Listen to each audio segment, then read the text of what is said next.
ಎಲ್ಲರಿಗೂ ಈ ವಿಡಿಯೋವನ್ನು ನಾನು ಸ್ಪೆಷಲಿ ಮಾಡ್ತಾ ಇರೋದು ಮುಂಬಯಿಯ ಶೆಟ್ರ್ಗಳಿಗೆ. ನಾನು ಈ ಹಲವಾರು ವಿಡಿಯೋದಲ್ಲಿ ಮುಂಬೈ ಶೆಟ್ರ್ಗಳ ಬಗ್ಗೆ ಹೇಳಿದ್ದೀನಿ ಅಲ್ವಾ.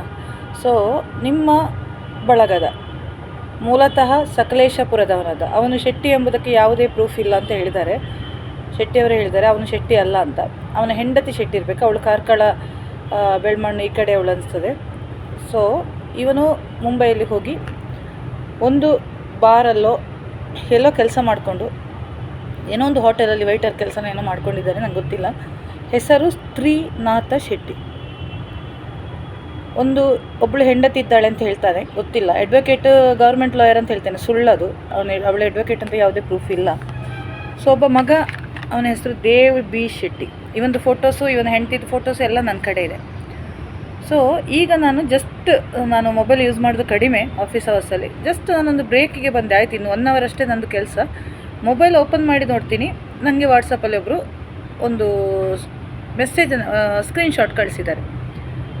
ಏನದು ನೋಡಿದರೆ, ನನ್ನ ಅಕ್ಕ, ನಿನ್ನೆ ಹೇಳಿದ್ದೀನಿ ನನ್ನ ಅಕ್ಕ ಒಳ್ಳೆ ಬರಹಗಾರತಿ ಅಂತ, ಅವಳು ಅಡುಗೆ ಮನೆ ಆಧ್ಯಾತ್ಮ ಅಂತ ಒಂದು ಲೇಖನಗಳು ಬರೆದಿತ್ತು. ಒಂದು ಹಳೆಯ ಲೇಖನವನ್ನು ಶೇರ್ ಮಾಡಿದ್ದಾರೆ. ಆ ಲೇಖನದಲ್ಲಿ ಅಕ್ಕನ ಫೋಟೋ ಇದೆ, ನಮ್ಮ ಫ್ಯಾಮಿಲಿ ಫೋಟೋ ಇದೆ, ನನ್ನ ಅಕ್ಕನ ಮಕ್ಕಳದ್ದು ಫೋಟೋ ಇದೆ. ಸೌರಮಾನ ಯುಗಾದಿ ಬಗ್ಗೆ, ಅದು ಮೂಡೆ ಗುಂಡ ಅಂತ ಈ ತಿಂಡಿ ಹೆಸರಿನ ನನಗಿದು ತುಂಬ ಇಷ್ಟ ಅಂತ. ಸ್ತ್ರೀನಾಥ ಶೆಟ್ಟಿ, ನೀನು ಬೆಂಗಳೂರಿಗೆ ಬಾರೋ ನನ್ನ ಮನೆಗೆ, ಅಲ್ಲಂದರೆ ನನ್ನ ಅಕ್ಕನ ಮನೆಗೆ ಮಂಗಳೂರಿಗೆ ಬಾ, ನಿಮಗೆ ಮಾಡಿ ಕೊಡುವ ಇಷ್ಟ ಆದರೆ. ಅದಕ್ಕೆ ಮೂಡೆ ಅಂತಾರೆ, ಗುಂಡ ಅಂತಾರೆ, ತುಂಬ ಹೆಸರಿದೆ. ಅದು ಯುಗಾದಿ ಟೈಮಲ್ಲಿ ಮಾಡ್ತಾರೆ. ನೀನು ಬೇಗ ಬಂದರೆ ನಾನು ಬೆಂಗಳೂರಿಗೆ ಬಂದರೆ ನಾನೇ ಮಾಡಿ ಕೊಡ್ತೀನಿ. ಇಲ್ಲಿ ಹಲಸಿನೆಲ್ಲ ಮಂಗಳೂರು ಸ್ಟೋರಲ್ಲಿ ಸಿಗುತ್ತೆ. ನಿಮಗೆ ಗುಂಡ ತಿನ್ನಲಿಕ್ಕೆ ಆಸೆ ಆದರೆ, ಆದರೆ ನಿಮಗೆ ಗುಂಡ ತಿನ್ನಲಿಕ್ಕೆ ಆಸೆ ಆಗಲಿಕ್ಕೆ ಚಾನ್ಸ್ ಇಲ್ಲ. ನೀನು ಹೋಗೋದಲ್ಲಿ ಪರಪ್ಪನ ಅಗ್ರಹಾರಕ್ಕೆ, ಅಲ್ಲಿ ರಾಗಿ ಮುದ್ದೆ ಮಾತ್ರ ಸಿಗೋದು. ನೀನು ಗುಂಡ ಆಸೆ ಇದ್ದರೆ ನೀನು ಹೋಗೋ ಮುಂಚೆ ತೀರಿಸ್ಕೊಂಡು ಬಿಡು. ಹೇಳು ನಿನ್ನ ಹೆಂಡತಿಯಲ್ಲಿ, ಅವಳಿಗೆ ಬರಲ್ಲ ಮಾಡಲಿಕ್ಕೆ ನೆಟ್ಟಗೆ. ನಿನಗೆ ಅಪ್ಪ ಅಮ್ಮ ಇದ್ದಾರೋ ಅಂತಲೂ ನನಗೆ ಗೊತ್ತಿಲ್ವ, ನೀನು ಯಾವ ಕೊಚ್ಚೆಯಲ್ಲಿ ಹುಟ್ಟಿದೆಯಾ ಅಂತ ನಂಗೆ ಗೊತ್ತಿಲ್ವ ನೀನು. ಯಾಕಂದ್ರೆ ಒಂದು ಅಪ್ಪ ಒಳ್ಳೆ ಮರ್ಯಾದಸ್ಥ ಫ್ಯಾಮಿಲಿಯಲ್ಲಿ ಹುಟ್ಟಿದ್ರೆ ನೀನು ಈ ಬುದ್ಧಿ ಮಾಡಲ್ಲ. ಸೊ ನೀನೇನು ಮಾಡಿದ್ಯಾ, ನನ್ನ ಅಕ್ಕನಿಗೆ ಕಾಲ್ ಮಾಡಿದ್ಯಾ, ನನ್ನ ಅಕ್ಕ ನಿನ್ನ ಕಾಲ್ ಪಿಕ್ ಮಾಡಲ್ಲ. ಯಾಕಂದರೆ ನನ್ನ ಅಕ್ಕ ನಂಬೋದು ತನ್ನ ತಂಗಿಯನ್ನು ಬಿಟ್ಟು ಮೂರನೇವ ಕೊಚ್ಚೆ ಕೊಳಚೆ ಅವನಲ್ಲೆಲ್ಲ. ನಿನ್ನ ಹಿನ್ನೆಲೆ ನಮಗೆ ಗೊತ್ತು, ಆಯಿತಾ. ಈಗ ಅವ್ನು ಮೆಸೇಜ್ ಮಾಡ್ತಿದ್ದ, ನಾನು ಅವನಿಗೆ ವಾಟ್ಸಪ್ ಕಾಲ್ ಮಾಡಿದ್ದೆ, ನೀನು ಯಾರು ಅಂತ ಕೇಳ್ತಿದ್ದಾನೆ. ನನ್ನ ನಂಬರ್ ಸೇವ್ ಮಾಡಿದ್ದಾನೆ, ಆಯಿತಾ. ಎಷ್ಟು ನಾಟಕ ಆಡ್ತೀಯ ಮಗನೇ ನೀನು, ಎಷ್ಟು ನಾಟಕ ಆಡ್ತೀಯ ನೀನು. ಅವಳು ವಿಜಯನಗರವಿದ್ದಾಳಲ್ಲ, ಅವಳಿಂದ ನಿನಗೆ ಇಷ್ಟು ಇನ್ಫಾರ್ಮೇಷನ್ ಸಿಗ್ತಿತ್ತು. ನೀನೇ ನನ್ನ ಸ್ಟ್ಯಾಟಸ್ ಕದ್ದು ಮುಚ್ಚಿ ನೋಡೋದು, ನಿನಗೆ ನನ್ನ ಪರಿಚಯ ಇಲ್ಲ ಅಂತ ಹೇಳ್ತಿದ್ಯಾ. ನೀನೇ ನನಗೆ ಕಳಿಸಿದ ಬರ್ತ್ಡೇ ವಿಶನ್ನು ನಾನು ಡಿ ಗ್ಯಾಂಗಿನವ್ರಿಗೆ ಕಳಿಸಿದ್ದೀನಿ. ಆವಾಗ ಎಷ್ಟು ಚಂದ ವಿಶ್ ಮಾಡಿದ್ದೀನಿ. ನಿನಗೆ ಪರಿಚಯನೇ ಇಲ್ಲ ಅಲ್ಲ, ನಂದು ಮುಖತಃ ಪರಿಚಯ ಇಲ್ಲ ನಿಂಗೆ ಎಷ್ಟು ಸಲ ಮಾತಾಡಿದ್ದೀನಿ ನೀನು. ಈ ನವೀನ್ ಗೌಡನ ವಿಚಾರಿಸೋ ಬಗ್ಗೆ, ಶುಭಾರಯದ ಬಗ್ಗೆ ಎಷ್ಟು ಸಲ ನೀನು ನನ್ನಲ್ಲಿ ಡಿಸ್ಕಸ್ ಮಾಡಿದ್ದೀನಿ. ಎಲ್ಲ ಹೇಳಬೇಕಾ ನಾನು ಪಬ್ಲಿಕ್ಕಾಗಿ? ಬೇಡ, ಆಯಿತಾ. ನಿನ್ನ ಮರ್ಯಾದೆ ನೀನು ತಗೋಬೇಡ. ಸೊ ನಿನಗೆ ಒಂದು ಕೆಲಸ ಮಾಡಿ ಆಗಿದೆ, ಇನ್ನು ಏನು ಮಾಡಲಿಕ್ಕಾಗಲ್ಲ. That is went through high ಇನ್ಫ್ಲುಯೆನ್ಸಿಂದ ಹೋಗಿದೆ ಅದು. ಸ್ವಲ್ಪ ಟೈಮ್ ತಗೋ. ಇನ್ನು ನಾಗಲಕ್ಷ್ಮಿ ಮೇಡಮ್ನವರು ಸಿಗ್ಲಿಕ್ಕಿದ್ದಾರೆ, ಅವ್ರದ್ದು ಅಪಾಯಿಂಟ್ಮೆಂಟ್ ಆಗಿದೆ. ನಿನ್ನ ಆ ಚಂದದ ಭಾಷೆಗಳನ್ನೆಲ್ಲ ಅವರು ಪಬ್ಲಿಕ್ಕಾಗಿ ಪ್ಲೇ ಮಾಡ್ತಾ ಇದ್ದಾರೆ ಡಿ ಗ್ಯಾಂಗ್ನವರು. ನಾನಲ್ಲ ಅವರಿಗೆ ಕಳಿಸಿದ್ದು, ಅವರು ಯಾರೋ ಬಂಟ್ರ ಸಂಘದಿಂದ ಅಲ್ಲಿಂದ ಬರ್ತಾ ಇದ್ದವರಿಗೆ, ಆಯಿತಾ. ನಾನು ಹೇಳ್ತಾ ಇರೋದು, ಈತನಿಗೆ ಸಪೋರ್ಟ್ ಮಾಡುವ ಆ ವ್ಯಕ್ತಿ ಯಾರು ಅಂತ ಮಹೇಶ್ ಶೆಟ್ಟಿ ತಿಮ್ರೋಡಿಗೆ ಕಾಲ್ ಮಾಡುವಾಗ, ಮಹೇಶ್ ಶೆಟ್ಟಿ ತಿಮ್ರೋಡಿಯವರು ನನಗೆ ಗೊತ್ತೇ ಇಲ್ಲ. ಮಹೇಶ್ ಶೆಟ್ಟಿ ತಿಮ್ರೋಡಿಯವರ ಜೊತೆ ಇವನಿರುವ ಫೋಟೋ ವೈರಲ್ ಆಗಿದೆ, ಗೊತ್ತಿದೆ ನಮಗೆ. ಇಲ್ಲಿ ಮಹೇಶ್ ಶೆಟ್ಟಿ ತಿಮ್ರೋಡಿಯವರ ಕಪಟ ನಾಟಕ ಹೊರಗೆ ಬಂತು. ಅದಕ್ಕೆ ನಾನು ಬೈದಿದ್ದು, ಬೇರೆ ಯಾವುದಕ್ಕಲ್ಲ. ಇದೇ ಮಹೇಶ್ ಶೆಟ್ಟಿ ತಿಮ್ರೋಡಿಯವರು ತನ್ನ ಕೆಟ್ಟ ನಾಲಿಗೆಯಿಂದ ಒಡನಾಡಿ ಸ್ಟಾನ್ಲಿ ಎಂಬ ಒಬ್ಬರು ಗೊತ್ತಿರ್ಬೋದು ನಿಮಗೆ, ಸೌಜನ್ಯ ಹೋರಾಟಕ್ಕೆ ಆನೆ ಬಲ ತುಂಬಿದವರು. ಅವರನ್ನು ಸಹ ನೋಟಾ ಅಭಿಯಾನದ ಟೈಮಲ್ಲಿ ಪಬ್ಲಿಕ್ಕಾಗಿ ಬೈದಿದ್ದಾರೆ. ಆದರೂ ಪಾಪ ಅವರು ಸಪೋರ್ಟ್ ಮಾಡಿದರು, ಒಳ್ಳೆ ನಾಯಕ ಅಂತ. BM ಭಟ್ರ ಜೊತೆ ದಿನ ಜಗಳಾಗುತ್ತೆ, ಆದರೂ ಅವರು ಸಪೋರ್ಟ್ ಮಾಡಿದರು ಕೊನೆಗಾಲದಲ್ಲಿ, ಇದು ಅವರ ಗಡಿಪಾರು ಸಮಯದಲ್ಲಿ. ಈ ಮಹೇಶ್ ಶೆಟ್ಟಿ ತಿಮ್ರೋಡಿ ಎಂಬ ವ್ಯಕ್ತಿಯ ಆಚಾರವಿಲ್ಲದ ನಾಲಿಗೆ ಅಂತ ಹೇಳ್ತೀನಿ. ಇದರಿಂದಾಗಿ ಈ ಹೋರಾಟ ಹಾಳಾಗಿದ್ದು, ಬೇರೆ ಯಾವುದರಿಂದಲ್ಲ. ಮಹೇಶ್ ಶೆಟ್ಟಿ ತಿಮ್ರೋಡಿ ಅವರಿಗೆ ಬೇಕಾದರೆ ನನ್ನ ಮೇಲೆ ಕೇಸ್ ಹಾಕ್ಬೋದು. ಸಾವಿರ ಪ್ರೂಫ್ಗಳಿದೆ. ನಿಮ್ಮ ಕೆಟ್ಟ ಭಾಷೆ, ಕೆಟ್ಟ ನಾಲಿಗೆ, ಆಚಾರವಿಲ್ಲದ ನಾಲಿಗೆ, ಅದರಿಂದ ನೀವು ಹಾಳಾಗಿರೋದು, ಆಯಿತಾ. ವಿಷಯಕ್ಕೆ ಬರೋಣ. ಈ ಮಹೇಶ್ ಶೆಟ್ಟಿ ತಿಮ್ರೋಡಿಗೆ ಆರ್ಥಿಕ ಬೆಂಬಲ ನೀಡೋರು, ಆರ್ಥಿಕ ಸಪೋರ್ಟ್ ನೀಡೋರು ಮುಂಬಯಿಯ ಬಂಟರು, ಮುಂಬಯಿಯ ಶೆಟ್ಟಿ ಸಮುದಾಯದವರು. ಇವರಿಗೆ ಗನ್ಮೇನ್ ಕೊಟ್ಟರು, ಪ್ರೊಟೆಕ್ಷನ್ ಕೊಟ್ಟರು, ಮತ್ತೇನೋ ದುಡ್ಡು ಕಡಿಮೆ ಆಯ್ತೇನೋ ಎಲ್ಲ ಹೋದರು ವಾಪಸ್ಸು. ಈಗ ಅಣ್ಣ ಲಾಂಗು ಮಚ್ಚಿಡ್ಕೊಂಡು ಜೀಪಲ್ಲಿ ಓಡಾಡೋದು ಅಂತ ನನಗೆ ಮಾಹಿತಿ, ಆಯಿತಾ. ಪ್ರೊಟೆಕ್ಷನ್ ಯಾರಿಲ್ಲ, ಎಲ್ಲ ಬಿಟ್ಟೋದ್ರು. ಇನ್ನು ಆ ಗಣೇಶ್ ಉಜಿರೆ, ಪ್ರಜ್ವಲೆಲ್ಲ ಯಾವಾಗ ಬಿಟ್ಟು ಹೋಗ್ತಾರೆ ಗೊತ್ತಿಲ್ಲ. ಅವರು ದುಡ್ಡು ಕೊಡದಿದ್ದರೆ ಅವರು ಬಿಟ್ಟು ಹೋಗ್ತಾರೆ ಮಹೇಶ್ ಅಣ್ಣ. ಸೊ ಈ ಶ್ರೀನಾಥ್ ಶೆಟ್ಟಿಗೆ ಸಪೋರ್ಟ್ ಮಾಡೋರು ಮುಂಬಯಿಯ ಗುರ್ಮೆ ಎಯ್ಯಾಡಿ ಸುರೇಶ್ ಶೆಟ್ಟರು, ಸುರೇಶ್ ಶೆಟ್ಟರು ಅನಿಸ್ತದೆ. ಯಾಕಂದರೆ ಈ ವ್ಯಕ್ತಿಯನ್ನು ನಾನು ನೋಡಿದ್ದೀನಿ. ನಾನು ವಿಚಾರಿಸ್ಕೊಂಡೋದಾಗ ಫಸ್ಟ್ಗೆ ಫೋನ್ ಮಾಡಿರೋದು ನಾನು ಬರ್ಮಟ್ಟು ಚಂದ್ರಕೃಷ್ಣ ಶೆಟ್ಟಿಗೆ. ಅವರು ನನಗೆ ಯಾವುದೇ ಮಾಹಿತಿ ಬಿಟ್ಕೊಟ್ಟಿಲ್ಲ. ನಾನು ಹೋರಾಟದಿಂದ ಹಿಂದೆ ಸರಿದು ಸ್ವಲ್ಪ ಸಮಯ ಆಯಿತು. ಅವರಲ್ಲಿ ಏನೋ ನೋವಿದೆ, ಬಟ್ ಅವ್ರು ಹೇಳಿಕೊಡ್ತಾ ಇಲ್ಲ. ಇನ್ನು ನಾನು ಬಂಟರ ಸಂಘದವರೊಬ್ಬರನ್ನು ಕಾಂಟ್ಯಾಕ್ಟ್ ಮಾಡಿ ಇದೇ ಶ್ರೀನಾಥ ಶೆಟ್ಟಿಯ ಬಗ್ಗೆ ತಿಳ್ಕೊಳ್ಳುವಾಗ ಅವನ ಹಿಂದೆ ಆಟ ಆಡ್ತಿರುವ ಕೈ ಸುರೇಶ್ ಶೆಟ್ಟಿ ಎ ಅನ್ನು ನಾನು ಮಾತು ನನಗೆ ಗೊತ್ತಿತ್ತು.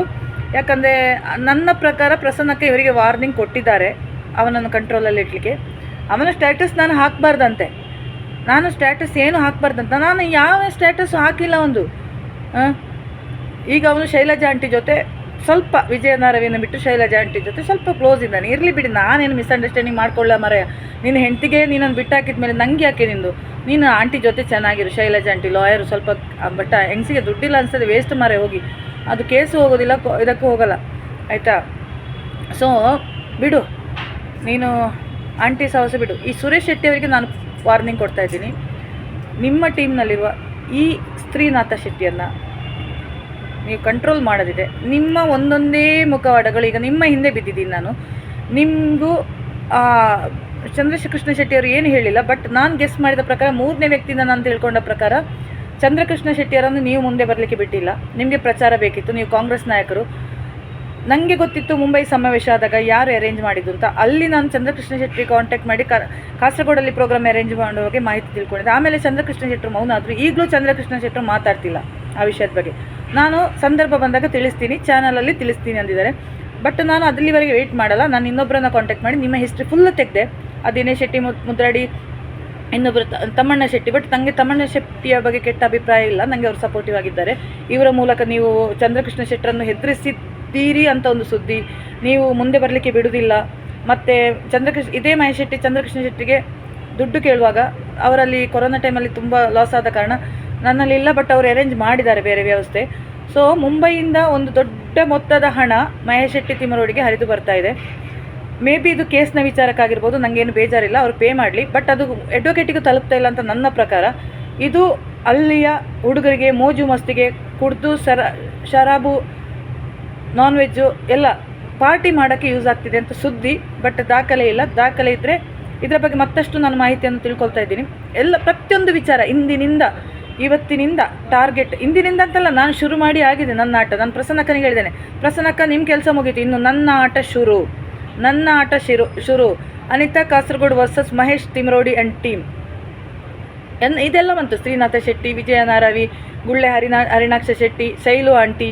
ಸೊ ಇವುಗಳ ಟೀಮ್ ಜೊತೆ ಒಂದು ದೊಡ್ಡ ಒಂದು ಮಟ್ಟದ ಹೋರಾಟ ನಡೀತಾ ಇದೆ. ಹೋರಾಟ ಅಲ್ಲ ಇದು, ನೀವು ನನ್ನನ್ನು ಕೆಣಕಿದ್ದೀರಾ. ನಿಮ್ಮ ಪ್ರತಿಯೊಂದು ವಿಷಯವನ್ನು ಬಂಡವಾಳ ಮಾಡಿ ನಾನು ಹೊರಗೆ ಹೋಗಿ ಆಗಿದೆ, ಬಿಡಲ್ಲ. ಯಾಕಂದರೆ ನನಗೊಂದು 10 ನಿಮಿಷದ ಕೆಲಸ ದಿನದಲ್ಲಿ ವಿಡಿಯೋ ಮಾಡಿ ಹಾಕೋದು. ಬಟ್ ಸತ್ಯ ಹೊರಗೆ ಬಂದು ಜಗತ್ತಿಗೆ ಸೌಜನ್ಯ ಎಂಬ ಹೆಣ್ಣು ಮಗಳ ಹೆಸರಲ್ಲಿ ದುಡ್ಡು ಪ್ರಚಾರ ಮಾಡಿದ ಮಹೇಶ್ ಶೆಟ್ಟಿ ತಿಮ್ಮರೋಡಿ ಮತ್ತು ಮುಂಬಯಿಯ ಸುರೇಶ್ ಶೆಟ್ಟಿ ಎಯ್ಯಾಡಿ ಇವರದು ಇನ್ನಷ್ಟು ಮಾಹಿತಿಗಳು ದಾಖಲೆ ಸಮೇತ ನೆಕ್ಸ್ಟ್ ವಿಡಿಯೋದಲ್ಲಿ ಹಾಕ್ತೀನಿ. ಸುರೇಶ್ ಶೆಟ್ಟಿ ಎಯ್ಯಾಡಿ ಅವರೇ, ನೀವು ಅಲ್ಲಿ ಬಂಟರ ಸಂಘದಲ್ಲೆಲ್ಲ ಜಗಳ ಮಾಡ್ತೀರಿ ಅಂತ ಗೊತ್ತು, ನನಗದು ಬೇಡ. ನಿಮ್ಮ ಜಾತಿ ವಿಷಯ ನಾನು ಬರಲ್ಲ. ಬಟ್ ನೀವು ನನಗೆ ನಿಮ್ಮ ನಂಬರ್ ನನ್ನ ಕಡೆ ಇಲ್ಲ, ನಾನು ಯಾರೆಲ್ಲ ಕೇಳೋದು ಇಲ್ಲ. ನೀವು ನನ್ನ ನಂಬರ್ ಹಲವರ ಕಡೆ ಇದೆ, ಕಾಂಟ್ಯಾಕ್ಟ್ ಮಾಡಿ, ನನ್ನಲ್ಲಿ ಮಾತಾಡಿ. ನಿಮಗೆ ಈ ಶೆಟ್ಟಿಯನ್ನು ಕಂಟ್ರೋಲ್ ಮಾಡಲಿಕ್ಕೆ ಆಗ್ತಿದ್ರೆ ಮಾಡಿ, ಇಲ್ಲಾಂದರೆ ಅವನು ಹುಚ್ಚ ಆಸ್ಪತ್ರೆಗೆ ಸೇರಿಸಿ. ಯಾಕಂದರೆ ಒಂದು ಮಧ್ಯರಾತ್ರಿ ನಾನು ಬೆತ್ತಲೇ ನಿಲ್ತೀನಿ ಗೊಮ್ಮಟ ಅಂತಾರೆ, ನನಗೆ ಅಭಿಷೇಕ ಮಾಡಿ ಅನ್ನುವಾಗಲೇ ನಮಗೆ ಗೊತ್ತಾಗಿತ್ತು. ನನಗೆ ಒಬ್ಬರು ಸ್ಕ್ರೀನ್ಶಾಟ್ ಕಳಿಸಿದ್ರು ಏನಾಗಿದೆ ಅವನಿಗೆ ಅಂತ. ಸ್ವಲ್ಪ ಹುಚ್ಚು ಶುರುವಾಗಿದೆ ಅಂತ ಅಂದ್ಕೊಂಡೆ ನಾನು. ಅಲ್ಲಿಂದ ಶುರುವಾದ ಹುಚ್ಚು ನನ್ನವರೆಗೆ ಬಂತು, ನನ್ನ ಫ್ಯಾಮಿಲಿವರೆಗೆ. ನನ್ನ ಅಕ್ಕನಿಗೆ ಒಂದಷ್ಟು ಮೆಸೇಜ್ ಹಾಕಿದ್ದಾನೆ, ಅವಳು ರಿಪ್ಲೈ ಮಾಡಲಿಲ್ಲ, ಬ್ಲಾಕ್ ಮಾಡಿ ನನಗೆ ಕಳಿಸಿದ್ಲು. ನಾನು ಅದನ್ನು ಸಂಬಂಧಪಟ್ಟವರಿಗೆ ಕಳಿಸಿದೆ. ನೆಕ್ಸ್ಟ್ ಬೆದರಿಕೆ ಹಾಕಿದ್ದಾಳೆ, ನನ್ನ ಅಕ್ಕನ ಮನೆಗೆ ಬರ್ತೀನಿ, ಮಕ್ಕಳಿಗೆ ಎಲ್ಲ ವ್ಯವಸ್ಥೆ ಆಗಿದೆ. ನನ್ನ ತಮ್ಮನಲ್ಲಿಗೆ ಹೋಗ್ತೀನಿ, ತಮ್ಮನಲ್ಲಿ ಅಲ್ಲಿ ಇರೋದೆಲ್ಲ ಮುಸ್ಲಿಮರು, ಅವರಿಗೆ ಮಾತಾಡಿ ಒಂದು ವ್ಯವಸ್ಥೆ ಮಾಡಲಿಕ್ಕೆ ಹೇಳಿದ್ದೀನಿ. ಸ್ವಲ್ಪ ಕಮ್ಯುನಿಸ್ಟರನ್ನು ಒಟ್ಟು ಮಾಡ್ತೀನಿ. ಅವ್ನು ಬರಲ್ಲ, ಅವ್ನು ನನ್ನ ಹತ್ರನೇ ಬರಲಿಕ್ಕೆ ಸಾಧ್ಯತೆ, ಅವ್ನು ಬರಲ್ಲ. ಸೊ ಅಲ್ಲೊಂದು ವ್ಯವಸ್ಥೆ ಆಗಿದೆ. ಇನ್ನು ನನ್ನ ಅಕ್ಕನ ಮಗಳದು ಎಲ್ಲ ಡೀಟೇಲ್ಸ್ ಎಲ್ಲ ಗೊತ್ತಿದೆ ಅಂತೆ. ನೀನು ಎಲ್ಲಿ ಬಂದು ನಿನ್ನ ಕೈಕಾಲು ಮುರಿದು ಹಾಕೋ ಜವಾಬ್ದಾರಿ ನಂದು. ಶ್ರೀನಾಥ ಶೆಟ್ಟಿ, ನೀನು ಎಲ್ಲಿಗೂ ಬರಲ್ಲ. ನಾನೇ ನಿನ್ನನ್ನು ಹುಡ್ಕೊಂಡು ಮೀರಾ ರೋಡಲ್ಲಿರೋ ನಿನ್ನ ಅಡ್ರೆಸ್ಸಿಗೆ ಪೊಲೀಸ್ನವ್ರು ಏನೋ ಆ್ಯಕ್ಷನ್ ತಗೋತಾರೋ. ಅವತ್ತು ನಾನು ದೀಪಕ್ ಶೆಟ್ಟಿ ಮನೆಗೆ ಹೋದಲ್ಲ, ಅಲ್ಲಿವರೆಗೆ ಬಂದು ನಿನ್ನ ಏನು ಮಾಡಬೇಕು ಅದನ್ನು ನಾನು ಪೊಲೀಸರವರಿಗೆ ಹೇಳಿದ್ದೀನಿ. ನೀನು ಕಂಪ್ಲೇಂಟ್ ತಗೊಳ್ತೀರಾ, ಆ್ಯಕ್ಷನ್ ತಗೋತೀರಾ ನಿಮಗೆ ಬಿಟ್ಟಿದ್ದು. ನಾನು ಅಫಿಷಿಯಲಿ ರಿಜಿಸ್ಟರ್ ಮಾಡಿದ್ದೀನಿ, ಇದಕ್ಕೆ ನೀವು ಆ್ಯಕ್ಷನ್ ತೊಗೊಳ್ಳಿದ್ದೆ. ನಾನು ಅವತ್ತು ದೀಪಕ್ ಶೆಟ್ಟಿ ಮನೆಗೆ ಹೋದಾಗೆ ಇವನ ಮನೆ ದೀಪಕ್ ಶೆಟ್ಟಿ ಆದರೂ ಕನ್ವಿನ್ಸ್ ಆಗಿದ್ದಾರೆ, ನಾನು ನಿಮ್ಮ ಬಗ್ಗೆ ಬರೆಯಲ್ಲ ಅಂದಿದ್ದಾರೆ, ಅದು ಕ್ಲೋಸ್ ಆಗಿದೆ. ಬಟ್ ನೀನಂತೂ ಬಿಡಲ್ಲ, ನಾನಂತೂ ಬಿಡಲ್ಲ. ಇವನ ಹೆಂಡತಿಗೆ ಹೇಳ್ತಾ ಇದ್ದೀನಿ, ಅಂಗವಿಕಲನಾಗಿ ಎಲ್ಲಾದರೂ ರೋಡಲ್ಲಿ ಬಿಟ್ಟರೆ ನನ್ನನ್ನು ಹೇಳಬೇಡಿ ಮೇಡಮ್, ಆಯಿತಾ? ನೀವು ಅಡ್ವೊಕೇಟು, ಮೊದಲೇ ಹೇಳ್ತಾ ಇದ್ದೀನಿ, ಅಂಗವಿಕಲ ಆಗ್ತಾನೆ ಅವನು ಅಷ್ಟೇ. ಸದ್ಯಕ್ಕೆ ಅವ್ನು ಜೀವಂತ ಇರಲಿ, ಅಂಗವಿಕಲ ಆಗ್ತಾನೆ. ಯಾವ ಅಂಗ ಅಂತಲೂ ಕೇಳಬೇಡಿ, ಅವನು ಸ್ವಲ್ಪ ಚರ್ಬಿ ಜಾಸ್ತಿ ಇದೆ, ಸೊ ಯಾವ ಅಂಗ ಅಂತಲೂ ಕೇಳಬೇಡಿ. ನಾನು ಅತ್ಯಾಚಾರಿಗಳಿಗೆ ಅವನು ದೊಡ್ಡ ರೇಪಿಸ್ಟ್, ಅವನು ದೊಡ್ಡ ರೇಪಿಸ್ಟು. ಈ ನಾಥ ಶೆಟ್ಟಿ ದೊಡ್ಡ ರೇಪಿಸ್ಟು ಮುಂಬೈಯಲ್ಲಿ. ಅವನಿಗೆಲ್ಲ ರೆಡ್ ಲೈಟ್ ಏರಿಯಾದು ಪರಿಚಯ ಇದೆ. Be careful. ಇದು ನನ್ನ ಒಂದು ವಿಡಿಯೋ. ನೆಕ್ಸ್ಟ್ ಒಂದು 10 ವೀಡಿಯೋ ಮಾಡ್ತೀನಿ, ಡೈಲಿ ಒಂದೊಂದು. ಈ ಸ್ತ್ರೀ ನಾಥ ಶೆಟ್ಟಿಗೆ ಒಂದೊಂದು ವೀಡಿಯೋ ಮಾಡಿ ಹಾಕ್ತಾನೇ ಇರ್ತೀನಿ. ನನಗೇನು ಕೆಲಸ ಇಲ್ಲ ಇವಾಗ. Thank you.